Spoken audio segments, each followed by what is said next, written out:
ఏలూరు జిల్లాలోని ప్రముఖ పుణ్యక్షేత్రం ద్వారకా తిరుమలలో శ్రీ వెంకటేశ్వర స్వామి వారి వైశాఖ మాస బ్రహ్మోత్సవాలు అత్యంత వైభవంగా జరుగుతున్నాయి. ఇందులో భాగంగా గురువారం రాత్రి స్వామివారి తిరుకళ్యాణ మహోత్సవాన్ని అర్చకులు నేత్రపర్వంగా నిర్వహించారు. వేద పండితుల మంత్రోచ్చరణల మధ్య జరిగిన ఈ వేడుకను చూసేందుకు వేల సంఖ్యలో భక్తులు తరలివచ్చారు.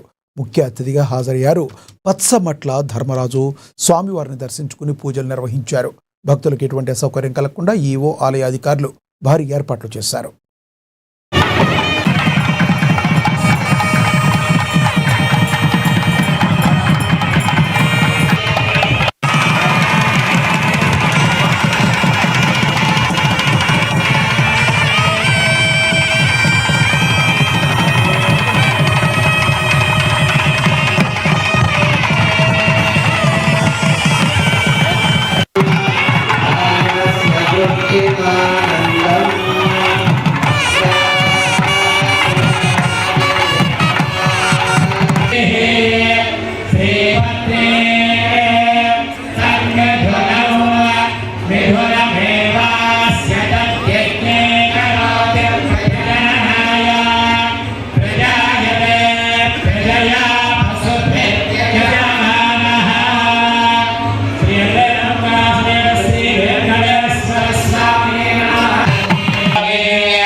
Stop.